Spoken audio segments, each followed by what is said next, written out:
Hello, everyone. Thank you. Thank you. Thank you. Okay, quiet. That's enough. This is a podcast by my dad and my uncle. They talk a lot about music, like a lot. So please sit back and enjoy. I think they are going to start in about 14 seconds.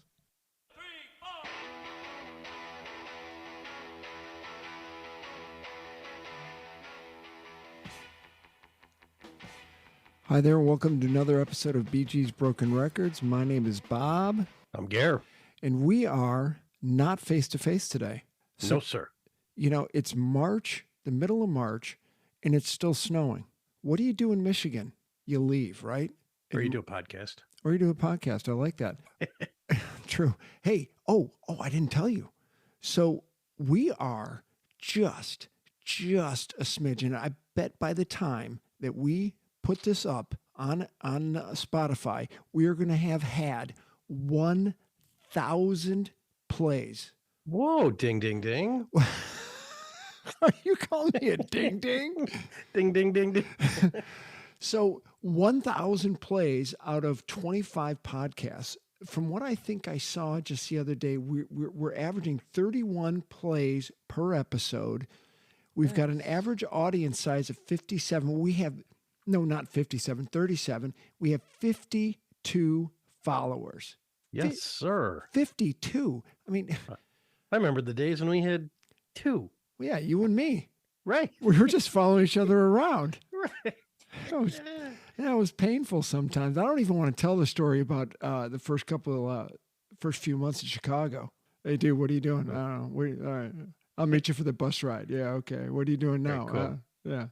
We're going to dinner tonight. Okay, thanks. We're going to skip that one. Okay, Gary Rosington, rest in peace. Oh, funny, you're jumping ahead on my notes. Sorry. But since you jumped right into that, Skinner played a show just the other day. You know, obviously a tribute to Gary. And what song do you think they played for him? Kicking it off as the tribute to Gary. Jesus, Freebird. Tuesday's Gone. Okay. Or Simple Man. Look. Who's going to replace Gary on that slide on Freebird? All right. One of our podcasts earlier, I had mentioned that I had read in Spin Magazine a mid-90s article that stated Ronnie Van Zant's widow owned the rights to Lynyrd Skynyrd, the Lynyrd Skynyrd name. The only way they were allowed to tour is if they had 3 post-airplane crash members in the band. And at the time, that would have been Gary Rosington, Billy Powell. I think Artemis Pyle was in the band at that point, even though they booted him out. And then they had Leon Wilkerson, the bass player. So they had 4 guys. Then Billy died, didn't he? Yeah, Billy's dead. Yeah, Billy. Okay. Yeah, so Rosington was the only guy left. But that thing in the mid-90s was $100 million a year in the mid-90s touring machine. No shit. No shit. So then you get rid of Artemis Pyle. You're down to 3. Then Leon dies. You're down to 2. Then Billy dies. You're down to Gary Rosington. Uh-huh. Gary's dead. They're all they're a tribute band. Guarantee they keep going. They're going to be at state fairs like you wouldn't believe. You just grabbed it. Do you know how many state fairs are still left? What reading about when Gary died. Didn't you go down to the south side of Michigan with Chip and I to see Skynyrd at the state fair? I didn't do that. Oh man, that was Hillbilly Central. I loved it. I didn't realize Artemis was not an original. He was in the plane. He was in the plane crash. Bob Burns. Was he part of the original? No, he was not an original. Bob Burns Skynyrd. Okay, so Ricky Medlock was the guitar player. You'd know him from the Blackfoot. Blackfoot, right? He literally, supposedly for a week or two, was the drummer in the original band. Then they brought in Bob Burns, and Bob had a little bit of an issue, I think, on a tour of their second album or something like that. And then he flaked out, and they brought in Artemis Pyle, and they fired Artemis Pyle because I don't know, whatever. He's a whack job. Yeah. You ever seen interviews with him? Yeah. And he's still got some band, and he's an absolute whack job. Yeah, and that might be why he left. But c'est la vie. Again, it goes back to Ronnie Van Zant's widow owns that machine. It's 100 crazy. million in the 90s. In the 90s. I mean, That'd what be if like a gazillion trillion now. I mean, what if they're 30 million a year now? I don't You know what I know. mean? It's like, and we're going to play 20 state fairs in the summer. Yeah. Well, I mean, they're just going to put. Perfect. They're gonna. Hey, what are we doing wrong, Bob? They're going to put a wig on some dude who make him look like Rosington and go. Okay. So we touched on Skinnerd. I don't know of anything else. So usually Gary and I have an agenda when we come into these podcasts. But if you listen to our intro, this is a podcast by my dad and my uncle, and they talk about music a lot. So I thought, why don't we just get on the recording and just riff like Red Fox used to? Yeah. REDDFOXX. Fox. Yes. Foxy. So on Saturday, I sent Gary a note. Hey, man, it's mid-afternoon. I need a beer. Gary's like, I can't do it. And I'm like, oh, thanks a lot. You're leaving your podcast buddy down. And that really pushed him over the edge. And man, he got to my side of town faster than you can bat an eyelash. He said, get me a Guinness, set it in front of a seat. I'll be there. I'm going 100 miles an hour. The marker thing is still funny. And even my son had to ask me, Dad, what's a marker? Well, you tip the stools forward. Well, I drank your marker because it took you so long to get it took you so long to get there. Someone likes to drive his new car, so we were averaging 87 on the way out. Oh, that's pretty good. The problem with Saturday was we weren't recording any of it, man. We were going off about music like you wouldn't believe, and I'm thinking we just got to touch on this stuff for a podcast for 20 minutes. You know, is that a yawn? Did I just see a yawn come out of you? No. Did you see me try and swallow it real quick? Totally. So I wouldn't get it to the mic. When you try and flex your nose closed. I looked like a rhinoceros ready to fight. Okay, I'm going to start on this podcast. We have always tried to keep our podcasts less than 30 minutes. The average amount of time it takes Ted S. in London, who is one of our listeners, to walk his dog through Hampstead Heath. Brilliant. It's a 30-minute podcast. Ted, you're our inspiration. Thank you very much. Tom loves them too. They're part of the 52. Oh, you know, we mentioned his son, the one who does the Wim Hof baths, the ice cold stuff. My hero, yes. He loved the fact that we were talking about him on our podcast. So, Alex, here's to you. You are one ballsy kid. Way to go, Alex. Yeah. So I started listening to a few other podcasts. One of them was one on Purple. Oh, my God. One of them is called Pod of Thunder. Okay. They review. My head hurts already. No. So in the beginning, they just took Kiss songs and reviewed them. And I'm thinking the first episode was the first song, first album, Strutter. Love the tune. Not a huge fan of the studio version, but I love the live version. I think it's a great tune. Sure. Podcast is 90 minutes. Song's less than 3. What's going on here, right? Poetry, my man. No. Poetry. So they've got 3 guys talking about Strutter. And I mean, they dissected this thing like you wouldn't believe. So after... What kind of strings Paul was using on the Ibanez? Well, I mean, they're all musicians, and they all sit there. They can dissect it. Okay. All right. Dude, I'd just rather listen to Strutter once, you know?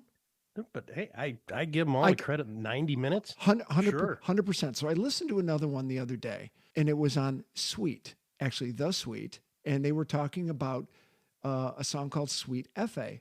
No, it wasn't Sweet F.A. It was... No, you don't, or something. I mean, F.A.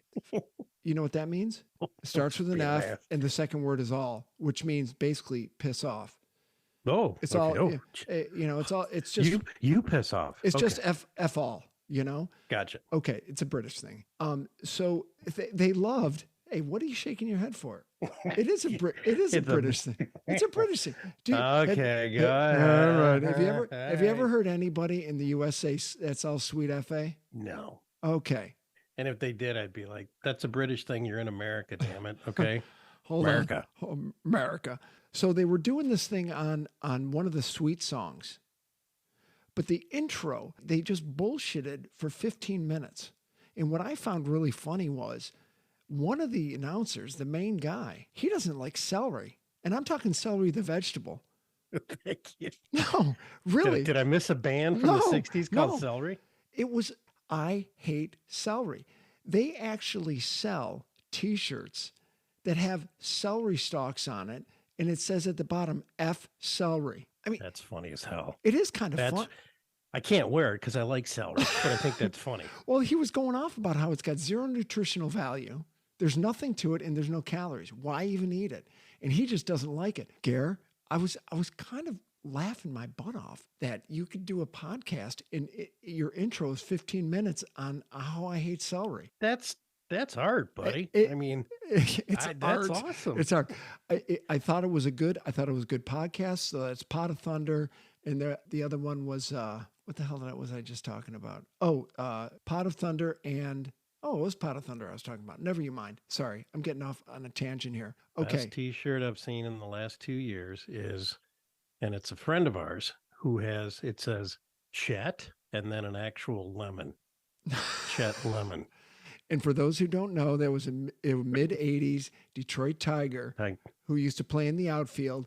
And he was good. Chet was good. Chet was very good. And he had the greatest catch of a pop-up. He would put the glove to the side of his head as the ball came in and catch it. Remember?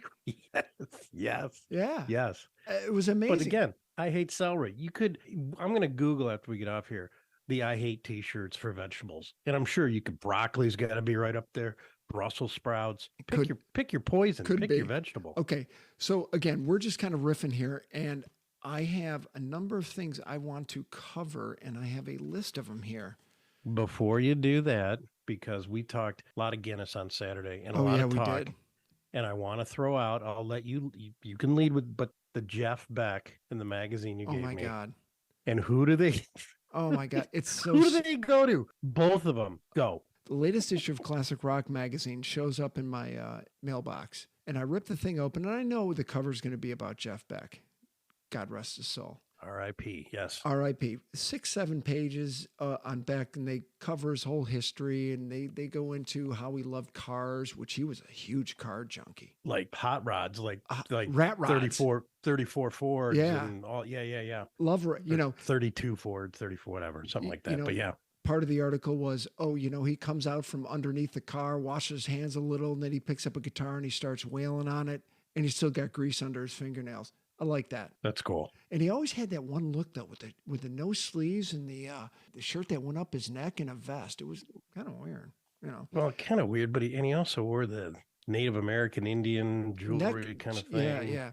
The neck thing and hey man, whatever you're into. Whatever it takes. Everybody is everybody. Okay. Correct. On the sideline, on the edges of all the pages, they have musicians. Oh my God, we're going to miss Jeff Beck. And they copy tweets and all this stuff. Who are two of the biggest sections that they give it to? I'm sorry. Jeff Beck is a virtuoso. There will never be another Jeff Beck. Absolutely. There won't. Who do they quote? Who's going to miss him? Paul Stanley and Gene Simmons from Kiss. Are you kidding me? I believe your quote was two of the biggest D-bags in the world. Look, Gare, you know me. I love Kiss. Absolutely. Who doesn't? I do. Well, believe it or not, there are some people who don't. I don't get it, but yes, go. I know. They should have hung it up 40 years ago. Sorry. Well, at least on the final tour in 96 when we saw. They should have hung it up 20 years ago, 15 years ago. I'll give you. Yeah, I'll give you that. But Paul Stanley and Gene Simmons, I don't think are the greatest musicians in the world. And to have them, such a large section of that article about Jeff Beck, I just looked at it and I was like, this is lunacy. Are you yawning again? No. Oh, good. It was a little yawn, but I kind of swallowed it really quick that time. I didn't see your nose move either, which is good. I think what we need to do is look up the publisher of Classic Rock, send him an email, exactly what we're talking about right now. Probably not a bad idea. Uh-huh. Okay, so that was one thing. Here's another funny thing. Now, I mentioned my friend Gary over in the UK who has Firebird Records, one of the greatest places in the world. He's trying to find the Zombies, the Oracle, and the Odyssey for me, and he said it is a bitch. By the Zombies. Okay. What year is this? 68. It is the craziest. The first 4 songs are unbelievably awesome, but they're songs that you wouldn't expect in 1968 just coming out of the summer of love. Like a letter being written from a prisoner in jail and all this kind of, it's strange. Great album. So he's trying to find it. So the last time I was over there, I bought a bunch of J.J. Cale albums off, right? So I come home, clean them up, throw them on the turntable. They're gorgeous because I've always gotten gorgeous product from this guy. And I'm looking J.J. at Cale, Clapton's God. oh, Clapton loved him. totally. So I'm looking at this thing and I'm like, wait a minute, what's JJ's real name? Is it John Cale? Good question. I don't know. He gave me a John Cale album and he thought it might have been JJ Cale. No, I know. So no.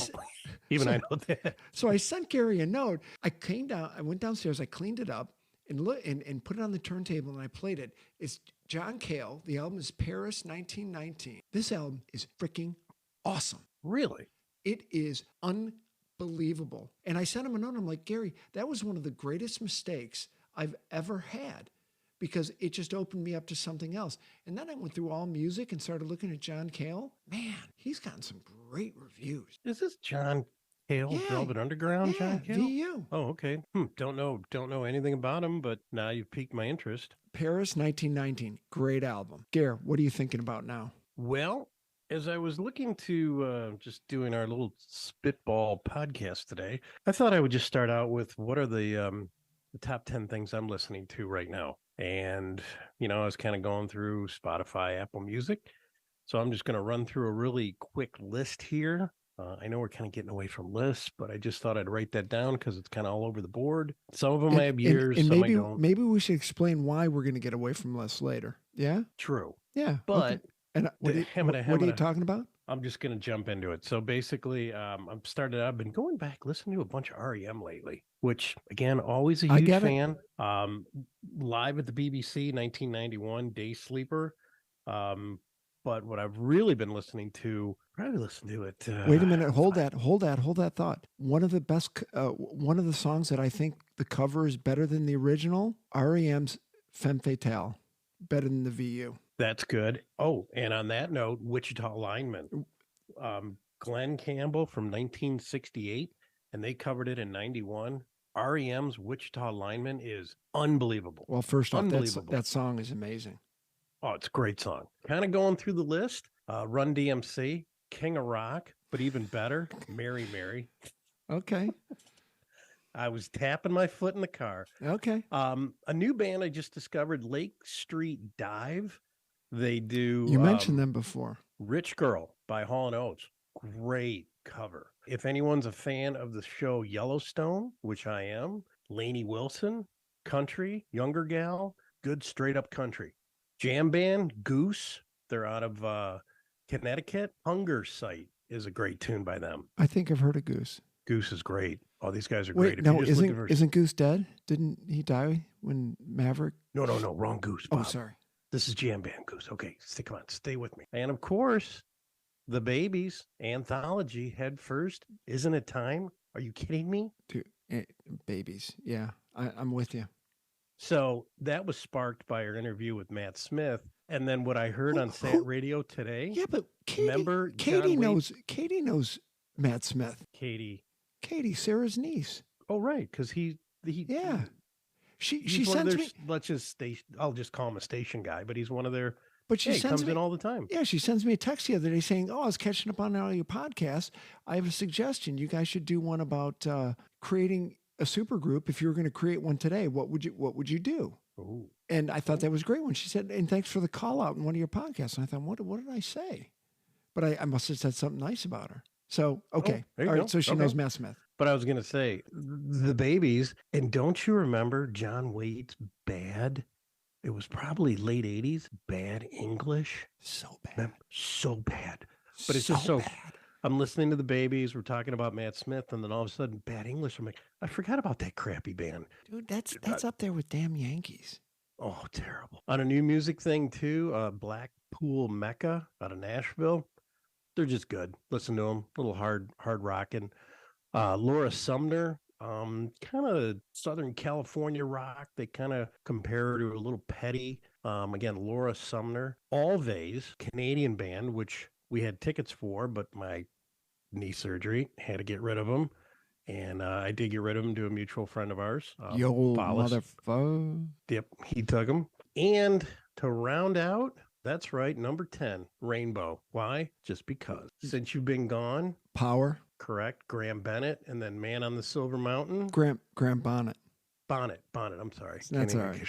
put my glasses on so I can read. Bonnet. Ronnie James Dio, who, Oh. when I'm in high school, is that guy from England? No, he's from New Hampshire. I always thought he was like a little rat. I didn't even know. You thought he was from a hedgerow? He's from New Hampshire, yes. Right. Yeah, Which then took me down the path of Rolling Stone's top heavy metal songs of all times. I was going to do 10, but that's a list. I'll do 5. They have a heavy metal song? Oh, Rolling Stone. I thought you said you meant the Rolling Stone. No, Rolling Stones top 100. Okay, make it quick because Ted's already 23 minutes into his walk. Number 5, just War kidding. Pigs, Sabbath, Great 70. tune. Number 4, Breaking the Law, Priest, 1980. I don't like that song. Don't tell Turnbull that. 3, Ace of Spades, Motorhead, 80. Great tune. Yes. 2, Master of Puppets, Metallica. Nah. 86. Number 1, Black Sabbath. That's only 6 minutes and 18 seconds of. Look, my favorite is Fairies Wear Boots. That, to me, is the best Sabbath Great tune. The best one. Okay. So I just had to go down a heavy metal rabbit hole there for a minute. That's totally cool. So we've already talked about celery and kale. So real quick, our video may drop out pretty soon. Let's hope it doesn't. Okay. Bastards. I know. Zoom's trying to just reach into my pockets. Hold on. I just gapped out there. Oh, yeah. Yeah. So I'm reworking the website. We're working on a new logo. I'm tweeting 3 times a day, trying to get people up. We now have 12 followers, Gare. And that includes you, me, and Ted. And I'm meeting with a consultant this week. Okay. Having lunch. The big news is one of my favorite musicians of all time, and you know him, is Ian Hunter. Somebody made a comment about a book he put out in 1973 called Diary of a Rock and Roll Star, which just basically it's a thin book. It's 150 pages. You can finish it in a snowy weekend. Somebody tweeted about it, and I replied with, it's a great book. I loved it. Instead of the rock and roll excesses, it covered, well, what do you do during the day? And man, they went to pawn shops like you wouldn't believe. I mean, just looking for guitars and equipment and all these deals. So I make a comment about it. I'm like, great book, da-da-da. Guess who liked my tweet? Go ahead. Ian Hunter. Yeah. Really? Yeah. Ian Hunter. Look at you bringing in the rock royalty. Like my tweet. There you go. That's pretty cool, dude. Are you kidding? That's totally cool. All right. One of the last things I want to touch on. Do you have any more? Well, I've got 2 more, but I'll save them. No. They're a little juicy. No, you go ahead. They're just going to be one of these, like, really WTF, and then we need a little RIP. Okay. All right. So let me do my last thing real quick. No, you do yours, because I only have one more thing to talk about. Go. So, Mickey Dolenz is going back on tour. I thought he was dead. Oh, no. He's the last survivor. Mike Nesmith. Yeah. How old is Mickey? 78. And he always has that beard and that hat on. So what are they? Let's get the hat. It's really Is it going to be, hey, we're the monkey? Sorry. Hey, we're the monkey.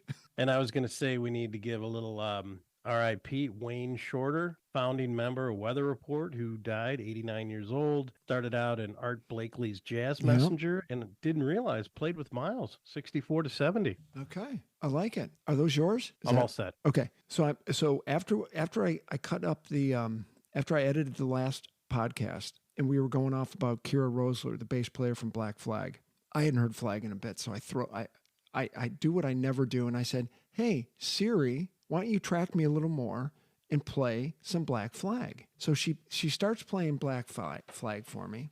And Siri. I'm just going to tell you right now, Siri loves the Damaged album because the first 5 songs were all off of Damaged. That is such a great album. Such a great album. Great album. Great album. That's it. What else? That's it? That's it. Maybe I'll call you in a week and we'll just do this again. I mean, it just goes so fast. That was so much fun. Just finding things like Mickey Dolenz is going back on tour. Mickey Dolenz. That monkey can just stay where he is. Hey, wait, there's just one of you guys, right? Well, even before this, it was just him and Nesmith. I know. I'm surprised Nesmith came back out. Next podcast, we are going to open with how much Mickey was making with Mike Nesmith. Well, we should. Do you know? We have to do 10 minutes on the Monkees because remember in the 80s when they all Yeah, were, it was the three of them, Peter, Davey. oh It was mostly right, because Nesmith wouldn't tour. He wouldn't tour. Right. Correct. We need to look at how much money Dolenz was just making with Nesmith because I think it's going to blow us away to where he's 78 going, well, you know what? I'll take a summer swing at it and we'll go out again. So, You know, every time I hear that stuff, you know what I think of is when Greg Allman canceled that tour because he had to get, I don't know, a liver replacement or kidney replacement or whatever. hepatitis. It was something. It was. He did have hepatitis, didn't he? He did. He got a new liver. Yeah, liver. Well, it wasn't the booze either. So he gets a new liver. To do with it. So he cancels the tour, and then the drummer Butch Trucks takes his life. Do you remember that? Totally. So I heard from I read it one time that Entwistle, would just sit around and wait for Townsend to tour because he needed the money and he'd be up on stage and he'd get his. You've told me that before. Him and Daltrey were just kind of. Which I don't think is necessarily true because I've looked into it a little more and I know they've got their cash. I know Daltrey does, but Butch Trucks had tax issues. Yeah, you're right. So when he ends up getting the call that the tour's canceled, he put a gun to his head, man. I mean, it's just a freaking shame. Brutal, man. Brutal. Sorry. But back to Skynyrd. Skynyrd's on tour this summer with ZZ Top. With nobody in the band, with a bunch of 18-year-old kids playing the music better than them. We talked about the Top before. He's got his guitar tech, and he puts on a beard. Oh yeah, comes out. No. I corrected you last time. It's a real beard. It's not. It's a real beard. Not the thing I saw. Nope. I our first on-air fight. You're lucky I can't. Dude, he had on this big goofy. Well, the one thing that I saw. But they do put Dusty's mic out there and they put his hat on it, which I think is kind of funny. So, all right. So I think we're going to boogie, but I'm just going to leave you with this important note. In 1983, I'm looking at an old magazine. Sorry, 1973, one of the most important albums from that year, $1 Billion Babies, Alice Cooper. How you doing? Can I just say one more thing? Yeah, please do. I just was cruising around Instagram and I saw this story with Alice Cooper. The time he met Elvis Presley, it was 1973. Oh, he's like when Elvis was still Elvis, not too fat yet, and all this.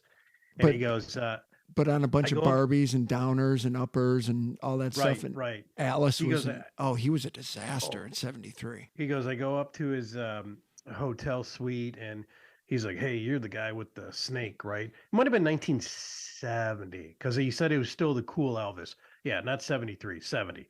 He's like, hey, you're the guy with that snake. That's pretty cool, man. He's like, oh, okay, yeah, thanks. And he goes, I like your little accent there. Hey, man. Hey, that's pretty cool, man. And he takes out a 38 hunk of burning love.